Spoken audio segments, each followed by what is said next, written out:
ये कहानी है दो दोस्तों की और उनकी दोस्ती की शुरुआत हुई थी अभी कुछ दिन पहले हॉस्पिटल के कमरे से, जहां पर वो दोनों एडमिट थे। तो दोनों में से जो एक था उसको अभी कुछ दिन पहले एक पैरालिसिस का अटैक आया था, जिसकी वजह से गर्दन के नीचे की उसकी पूरी बॉडी पैरालाइज हो गई थी और वो अपनी एक उंगली तक नहीं हिला सकता था। और पूरे दिन जो भी नर्स उसके पास में आती वो उसको एक ही बात कहता कि मुझे कोई ऐसा इंजेक्शन दे दो जिससे कि मैं मर जाऊं, अब मैं और जीना नहीं चाहता, ऐसी जिंदगी का मैं क्या करूं। तो उसका जो दोस्त था उस कमरे में, क्योंकि वो चल फिर सकता था, तो रोज सुबह और रोज शाम को उस कमरे में एक खिड़की थी, उसके पास में जाकर के खड़ा हो जाता और अपने दोस्त को बताता कि उस खिड़की के बाहर क्या चल रहा है। बिल्कुल नीला आसमान है, सफेद बादल है, हल्की हल्की हवा चल रही है और कुछ पंछी उड़ रहे हैं। एक बहुत ही सुंदर बीच है जहां पर कुछ बच्चे मिट्टी के घरौंदे बना रहे हैं। कुछ लोग हैं जो वहां पर बैठे हुए बस समुद्र की लहरों को देख रहे हैं। कुछ लोग जॉगिंग कर रहे हैं, कोई एक्सरसाइज कर रहा है, कोई पतंग उड़ा रहा है।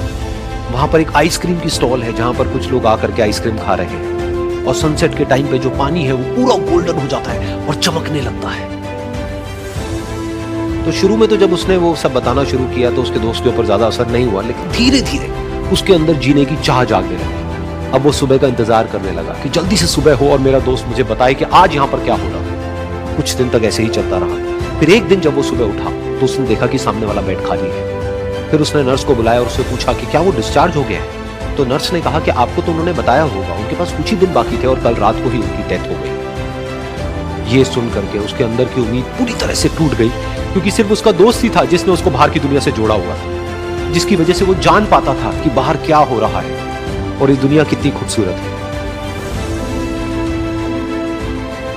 तो कुछ दिन तक तो वो रोता रहा, उसने जीने की चाह छोड़ दी।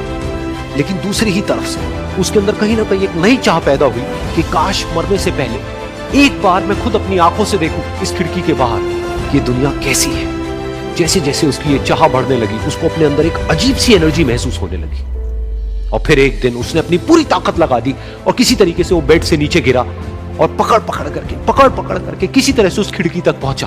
फिर उस खिड़की को पकड़ करके वो खड़ा हुआ और खिड़की के बाहर देख लिया। लेकिन खिड़की के बाहर देखते ही वो गुस्से से भर गया। उसने जोर से नर्स को आवाज लगाई और जैसे ही नर्स आई उसने नर्स से पूछा, ये तुमने क्या किया, ये खिड़की के बाहर काली दीवार क्यों खड़ी कर दी। तो नर्स को समझ नहीं आया वो क्या बोल रहा है और वो बोली कि मुझे 5 साल हो गए हैं यहां पर, जब से मैं आई हूं तब से तो ये काली दीवार यहां पर है। तब जाकर के उसको समझ आया कि उसका वो दोस्त उससे झूठ बोल रहा था। और उसने नर्स से पूछा, अगर ये काली दीवार पिछले 5 साल से यहां पर है तो मेरे दोस्त ने मुझसे झूठ क्यों कहा। तो नर्स थोड़ा सा मुस्कुराई और बोली कि मैं ये तो नहीं जानती कि उन्होंने आपसे झूठ क्यों कहा, लेकिन मैं इतना जरूर जानती हूं कि जो भी कुछ उन्होंने आपसे कहा उसी वजह से आप अभी अपने पैरों पर खड़े हैं।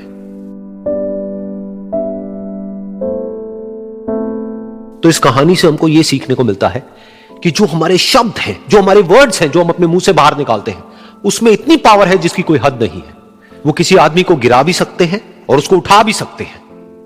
तो अब आपके ऊपर है कि आप अपनी इस पावर को यूज करते हो या मिस यूज करते हो।